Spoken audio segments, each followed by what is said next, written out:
Hey everybody, welcome back to Full Circle with Joyce, and we want to jump into our next segment here, which is about talking about young people being quarantined by force even, right? And Holy Dave is here in studio to discuss that with me. Karibu sana to the show. Appreciate it. It's good to have you here. Thanks for having me. Now, young people are, this is already a very crazy time. And then, of course, on top of that, we're seeing some of these like forced, I don't know if we call them arrests or detention, or I'm not even sure what terminology to use.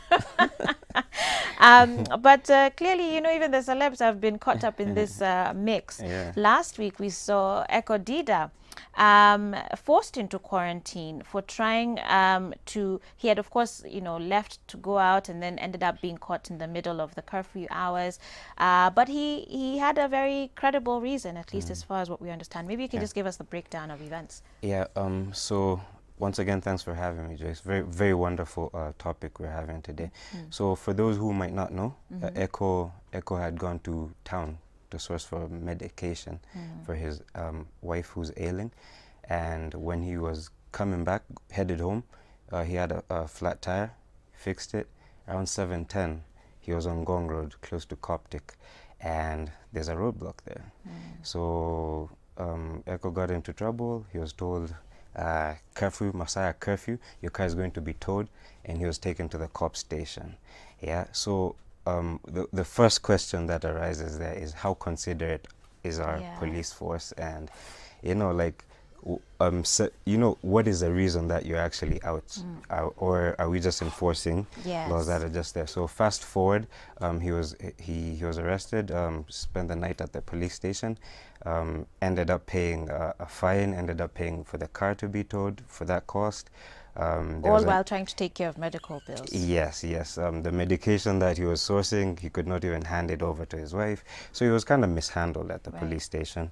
But anyway, that's not the main story. The main story is he was forced into quarantine as a punishment. And there's even evidence and recordings of the police actually saying that they're going to punish him. Telling his wife, jamaa tutamuonesha, tutawafunza. That language is not necessary. If it's quarantine, if we're trying to solve this corona issue and flatten the curve and deal with this issue as Kenyans, which we all want to deal with, I mean, why the punishment? Why forcing stuff like and no masks anywhere around the police station in quarantine, no sanitization going on over there. And you wonder, are we really serious with this, or we're just trying to punish our citizens? So it's a mess. Wow. Obviously, I mean, imagine yourself in that situation. Nobody would want that, for themselves or any other person, especially when your wife is already ailing. And, for me, immediately I was thinking, he has met, like, he could, there's evidence, he's carrying medicines, there's a receipt, right? Like, I just bought it today.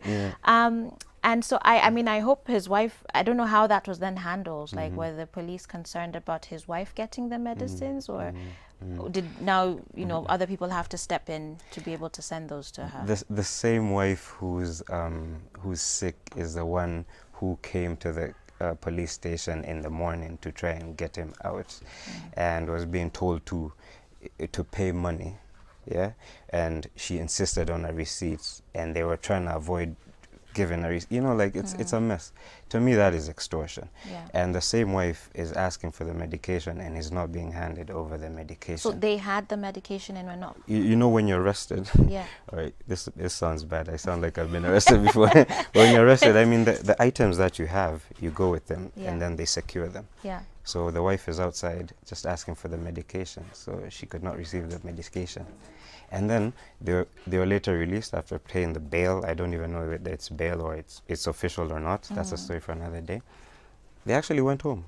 When they went home, they were called back. They were called by 4 cops. Called by 4 cops, being told, did you guys record this thing? They've come back. So they tricked them into coming back. And then when they came back, Eko was... Oh, that's when he was then taken into quarantine. That's when he was taken into quarantine. Rearrested and then taken to forced quarantine. Wow. So clearly there's a procedure that is lacking, right? As far as what happens if you are outside of your home, outside of the curfew hours, what is the procedure that is supposed to be followed? Very, very wonderful question, Joyce, because we're human beings and we have needs and we have issues. So we can't say that needs don't arise past 7. Something might happen. So again, which takes me way back into even training, basic training, as we handle emergencies and pandemics. Like, are you enforcing the law? Like 7:01, you should not be out, or if you're caught after that, what is the reason you're out? Like basic training, what happened to that? So to me, like I'm not just talking about Eko Dydda, but at least Eko Dydda as a public figure made us, you know, start thinking of it. It made us aware. Most of us were not aware of what's going on. So funny thing, like actually my mom said probably Eko alishikwa, Eko was arrested so that you guys can start looking into this thing. And now you see we're looking into it. Wow. And, you know, just thinking about the young people, and as we're saying, Eko is a public figure, but how many young people have found themselves in situations like this? And this is something I've mentioned, you know, on my own social platforms before, and even here on this show. I think one of the biggest things that we're lacking here is that sense of empathy and service, right? Like, so I always get jealous when I watch these clips on social media and I see, you know, policemen helping, you know, old women cross the road or carrying their grocery bags. And certainly I think just a little empathy in that situation. It would be nice to know, if I'm in trouble, I can actually count on the police and not be afraid of them. Yes, utumishi kwa wote. That's their tagline, utumishi kwa wote. But is it really utumishi kwa wote? Is it being enforced? Forced quarantine. There's a lot of young people. Eko was telling us the way there's a lot of young people there who are just idling and they don't even know on day 14 where they're going to get that 28,000 from. Wow. It's not easy, and you know, I pity them. And first of all, when I posted Eko's case on Facebook and everywhere, guys were asking, why are we actually paying for this? Why are we paying for this quarantine? And it's not that, I mean, you're even paying for that great of a facility, right? I mean, we saw some of the clips of some of these facilities they're just not the best places, right? Yeah. Yeah, and so it's a lot of money to ask someone to pay, especially when they don't even have it in the first place. That's right. What would be your suggestions then as far as how this whole situation should be handled? What are some of the things that you would hope we could do? All right, great. What I hope we should do as a country is, if we're going to deal with this corona thing, COVID-19, and try and flatten the curve and try and reduce these numbers, if we're actually serious about it, let's be serious about it. Let's not use, first of all, let's not use this curfew thing as a source of revenue. I have very good sources, which I can't mention right here, but sources from police force saying that saizi tutakulia. Saizi tutakulia any gatherings, or saizi tutakulia anyone ako out past 7:01, you know. Let's not take it as a revenue stream, as a new revenue stream. So what I would ask is, if we're dealing with it, let's be serious in dealing with it. Why don't those quarantine centers have kitu ya kusanitize? They don't have sanitizer in there. Why is the 1 meter rule not being enforced in quarantine centers? And it's a quarantine a quarantine center. Yeah. So we're not serious. Yeah. We're just, they're just putting people there because they were told to put people there. So you're actually more, in fact, you're more at risk in there. Thank you. That's the issue. And then you come out. Thank you. And you're now affecting the rest of the public. Thank you. Yeah, and then they're being told on day 14, if two people are found with corona, you're all going back in for another 14 days. Wow. Like, I don't understand. Like, we're trying to fight this together. Yeah. So the other thing is, why not pay for these people? Yeah. I'm seeing people in Eldoret or in Patikana, some old ladies were paraded and they're put in forced quarantine center. Some kids in Nakuru who are taking pictures in a park because we're idle. Young people are idle. They don't know what to do. We're not used to this. It's the first time. You arrest a bunch of kids and take them quarantine centers. Like, I don't think we're really we're genuine with this whole quarantine thing. Yeah. So. Yeah. Wow. There's a couple questions here. Someone is saying the government is lacking a procedure of listening why one got late. It's unpredictable if you're going to get sick. you can't tell when and at what time. Someone here also saying that they've missed you on screen. Say hi to him. That's Carol from Appreciate Juja. it, yeah. But certainly talking there about that procedure. And I think the empathy question, utumishi kwa wote, as you were saying earlier. But another just says, you know what, Joyce, youth should obey the rules. We are not, I'm not sure what that means. And then you just say, let's be cautious. That's Hilda watching the show. What's your take on that one? Yeah, first of all, Carol, thank you. I miss you guys too. Anyway, I'm on screen today. There's a point. Actually, let me correct this, because when I put it on social media, I got attacks, and people were saying, no one is above the law. What were they most angry about? That it was... First of all, two things. One thing, like, people thought nikama natete Eko Dydda, like, just because Eko Dydda is my friend or he's a public figure, yeah. So most people were like, no one is above the law. No, some people, not most people. Some people were like, no one is above the law. We should obey, which is true. But as you said, we have needs. Like, something can occur at a certain point, yeah. So yeah. The other thing, I saw a lot of people, very many young people came to the WhatsApp group that I created. In 1 hour, we had 70, 80 people coming ready to contribute for Eko, just because they love Eko. And after that, when I told them the good news that Eko was released, they said, why don't we stay here and help other young people? Wow. So to me, it was really nice. And that brings me to my second point, that it's not just about Eko. We're going to obey the law. Yeah. We're law-abiding citizens. Yeah. But then the law, like, is not selective, should not be enforced selectively. Right. Yeah. And let me go back to that issue of training. A policeman, you're told to enforce this order or this directive, but then in that training, do you receive things like empathy, as you're talking about, or can you analyze a situation in that context and ask, ulikuwa nje ukifanya nini? Yeah, and actually separate this case from this case. Right. So it's not just about Eko, it's about any other young person out there. Yeah. And any sort of police case. Actually, anyway. Actually, and I keep saying as well that I feel like policemen, doctors, nurses, teachers, those are vocations. Like, seriously, your heart just needs to be so devoted. To you know what I mean? service. Because it's such a service industry. Yes. And if any of you are watching and you hope to jump into those industries, I hope you're not just doing it just because of money. Like, you need to do it because you actually genuinely care about people. Someone here, her name is Christine, is asking, I have a question. With the curfew, what happens if you need to seek medical attention past curfew hours, mostly with people with already existing conditions, because we don't even have means to get to hospital? And again, this is exactly the situation that Eko found himself. And I think it's part of what we're saying, that I think even just the procedure of how this curfew is implemented certainly has quite a number of holes. So did the police explain anything as far as what he should have done or what could have been done, like to sort of explain, this situation? Or it was just Masai amefika na uko nje, ingia ndani? It's Masai imefika, it's 7:10, unafanya nini? Weka gari hapa, your car is going to be towed at your expense. Utalala ndani, itakuwa punishment, orders from above, directives.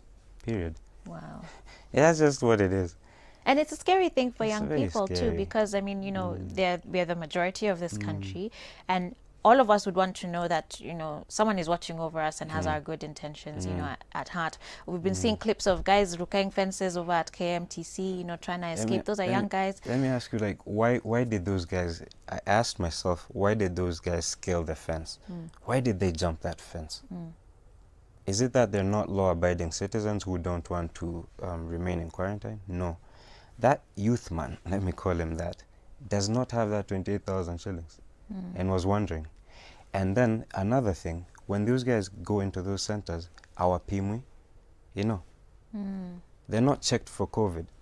They're not checked. You just stay there. You're not checked for COVID. So a young person is like, I'm sure I don't have this thing, or I think I don't have this thing, and I'm expected to pay 28,000 in a few days. Why not take my bag and scale a fence? Let's deal with that. I mean, what are we, the government is talking about how many billions it's used so far, but where is this money? Yeah, that's a story for another day. But where is this money? Why don't, if we really want to fight this thing, why not pay for people this quarantine? Yeah, like, I feel like there's a disconnect somewhere.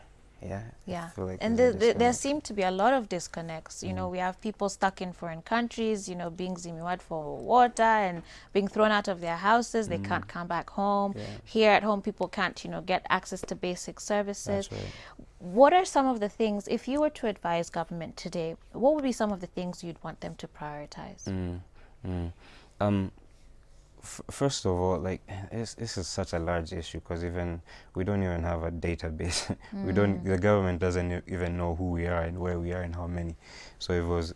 But then look at other countries providing stimulus packages, and because life just changed, Joyce. We're a 24-hour economy right now. It's a 12-hour economy, or even 10, because you have to rush. You have to close your businesses at 5 and rush home by 7. So already the economy is being hurt. You're getting half the amount of money you're getting, if not less. A lot of companies have laid off their staff. Others have reduced salaries.